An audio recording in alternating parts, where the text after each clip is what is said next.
Hello friend, সপ্তম pay commission. সেই সপ্তম পে কমিশন নিয়ে আজকে ভীষণ একটি গুরুত্বপূর্ণ ভিডিও নিয়ে আপনাদের কাছে এলাম। সেই ভিডিওতে আজকে থাকবে বিস্তারিত। আপনারা জানেন যে পে কমিশন তৈরি হয়েছে, এরপর সরকার তাদের একটি টার্ম অফ রেফারেন্স অর্থাৎ তার শর্ত কি হবে, পে কমিশন কিভাবে তৈরি হবে তার একটি শর্ত দেওয়া হয় পে কমিশনের কাছে। সেই শর্তটি চলে গেছে, তা গতকালকে আনন্দবাজার পত্রিকায় আমরা দেখেছি। কিন্তু তার যে মেইন কপি সেটি পাওয়া যাচ্ছিল না বলে আমরা সেই ভিডিও আপনাদের সামনে তুলে ধরিনি। কিন্তু আজকে সেই টার্ম অ্যান্ড রেফারেন্স সেটি আপনাদের সামনে তুলে ধরব। তার আগে বলি, এই যে পে কমিশন নিয়ে যে সমস্ত ভিডিওগুলি আমি দিচ্ছি, দেখবেন এই যে টার্মস অফ রেফারেন্স যে আছে তার মধ্যে প্রায় প্রতিটি একদম মিলে যাচ্ছে। এর আগে আমি বলেছিলাম 5% ইনক্রিমেন্টের প্রস্তাব, সেটি যে ডিএ, সেই ডিএর একটি স্ট্যান্ডার্ড ইনস্ট্রাকশন, সেটি এখানে কিন্তু সেগুলো থাকবে। আপনারা অনেকেই এই সমস্ত বিষয়গুলিকে বিশ্বাস করেন না এবং আমাকে বিভিন্ন গালমন্দ করেন, যদিও সেগুলোকে আমি অত একটা গুরুত্ব দেই না। কিন্তু সেই বিষয়গুলিকে যখন বিভিন্ন পত্রিকায় এবং একদম পরিষ্কার যে একটি টার্ম অফ রেফারেন্সের মধ্যে পরিষ্কার লেখা যখন থাকে, তখন আপনাদের সামনে তুলে ধরি। সেটি আপনাদের সামনে এবার শেয়ার করব। কেন আনন্দবাজার পত্রিকাটি দেখাচ্ছি? কারণ আপনারা হয়তো বলতে পারেন যে এটি ফেক বা এটি কিছু, সেজন্য আমরা আনন্দবাজার পত্রিকায় সেই বিষয়টি আগে দেখিয়ে নিয়ে আপনাদের সামনে সেই টার্ম অফ রেফারেন্সটিতে যাব। এখানে দেখুন, বার্ষিক 5% ইনক্রিমেন্টের কথা বলা আছে। সরকারি কর্মচারীদের জন্য সপ্তম পে কমিশন গঠনের প্রক্রিয়া আরও একটি ধাপ এগোলো। সপ্তম পে কমিশনের জন্য একাধিক গুরুত্বপূর্ণ শর্তাবলী এবং কার্যপরিধি সেখানে জানানো হয়েছে। বিজ্ঞপ্তিতে জানানো হয়েছে, 2026 সালের 18ই মে মুখ্যমন্ত্রীর সভাপতিত্বে রাজ্য মন্ত্রিসভায় সপ্তম পে কমিশন গঠনের নীতিগত অনুমোদন হয়েছে।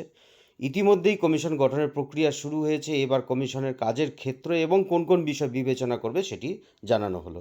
বিজ্ঞপ্তিতে সবথেকে বড় যে আগের পে কমিশনে 3.5 সদস্যের পরিবারকে ভিত্তি ধরা হয়েছিল। অর্থাৎ যখন আমাদের এই পে কমিশন তৈরি হয়, তখন যে তার যে ফিটমেন্ট ফ্যাক্টর, সেই ফিটমেন্ট ফ্যাক্টরের ক্ষেত্রে এই সমস্ত বিষয়গুলি ভীষণ গুরুত্বপূর্ণ। এবার 3.5 পরিবারকে ভিত্তি এবং একই সঙ্গে ন্যূনতম বেতন নির্ধারণের দৈনিক 3490 ক্যালোরি পুষ্টির প্রয়োজনীয়তাকে মানদণ্ড হিসেবে রাখা হয়েছে। অর্থাৎ আগে যেটি ছিল হচ্ছে 2700, এবার সেটিকে 3.90, এবং বার্ষিক ইনক্রিমেন্ট যেটি সেটিকে 5% ধরা হয়েছে। এবং পে লেভেলের ক্ষেত্রে যে সর্বভারতীয় যে বিভিন্ন যে বেতন স্তরগুলো আছে, তার সঙ্গে যে কেন্দ্রীয় পে কমিশন আছে তার সঙ্গে সামঞ্জস্য রাখার কথা বলে চলেছে। এবং তার জন্য প্রয়োজনীয় যে মামলা, সেই মামলাগুলোকে একত্রিত করে বেতন স্তর তাকে পর্যালোচনা করবে বলে জানানো হয়েছে। এবার আমি আসি, এরপরে প্রত্যেকটা বিষয় আলাদা আলাদা করে নিয়ে ভিডিও থাকবে, সিরিজ থাকবে এই চ্যানেলে। এবার আমরা আসি টার্মস অফ রেফারেন্সের যে বিষয়টিতে, সেটিতে আমরা আসি। আপনারা দেখুন সে তার মধ্যে বিষয়গুলো। এবার আসি টার্ম অফ রেফারেন্স। দেখুন এখানে পরিষ্কার, term of reference in CW 7th state pay commission West Bengal. সেখানে যা যা বলা হয়েছে, principle of deducing minimum wages and pay matrix, এগুলো এখানে পরিষ্কার বলা আছে। তার সঙ্গে আরও অনেক কিছু, ডিএ সমস্ত কিছু নিয়ে বলা আছে, এইচআরে সব কিছু বলা আছে। এবার আমি তারই একটা সেই সামারাইজ আপনাদের সামনে তুলে ধরছি, তাহলে আরও পরিষ্কার হবে। তার সামারাইজটা আপনারা একটু দেখে নিন। নথিটি পশ্চিমবঙ্গ রাজ্য বেতন কমিশনের প্রস্তাবিত টার্মস অফ রেফারেন্সের সংক্রান্ত একটি খসড়া বা সুপারিশপত্র। এতে অষ্টম কেন্দ্রীয় বেতন কমিশনের আদলে রাজ্যের সরকারি কর্মচারীদের বেতন ও সুযোগ সুবিধা বিন্যাসের দাবি ও নীতিসমূহ তুলে ধরা হয়েছে। যে টার্মস অফ রেফারেন্স যেটি আছে সেটির মধ্যে যা যা লেখা আছে, আমি তার একটি সংক্ষিপ্ত আকারে আপনাদের সামনে তুলে ধরছি। যদি পুরোটা এখনই করতে যাই, ভিডিওটি বিশাল হবে। পরবর্তীতে প্রত্যেকটি পার্ট নিয়ে তার সিরিজ আসবে। সেটির জন্য অবশ্যই আমাদের চ্যানেলটি সাবস্ক্রাইব করে রাখবেন এবং নোটিফিকেশনটি অন করে রাখবেন, আপনার কাছে নোটিফিকেশন পৌঁছে যাবে। ন্যূনতম বেতন এবং পে ম্যাট্রিক্সের ভিত্তি।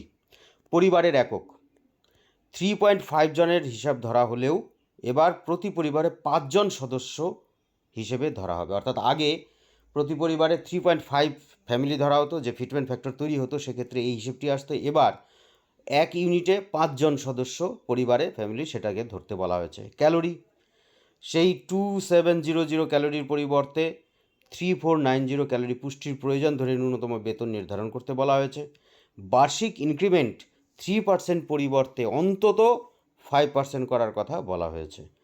কেন্দ্রীয় স্কেলের সাথে সমতা ও ডিএ, কেন্দ্র ও রাজ্যের পেস লেভেলের মধ্যে সমতা আনা, এআইসিপিআই বা সিপিআই আইডব্লিউ সূচকের সাথে সামঞ্জস্য রেখে বকেয়া ডিএ মেটানো এবং all India consumer price index অনুযায়ী ডিএ দেওয়ার স্থায়ী নির্দেশিকা, স্ট্যান্ডার্ড অর্ডার, অর্থাৎ বছরে কয়বার দেওয়া হবে এবং কী পদ্ধতিতে দেওয়া হবে। কার্যকরের তারিখ 1 জানুয়ারি 2026 থেকে কাল্পনিক নয় বরং বাস্তবে এটি কার্যকর করা এবং মূল বেতনের সাথে 100% ডিএ যুক্ত করে কেন্দ্রীয় কমিশনের ধাঁচে ফিটমেন্ট ফ্যাক্টর নির্ধারণ।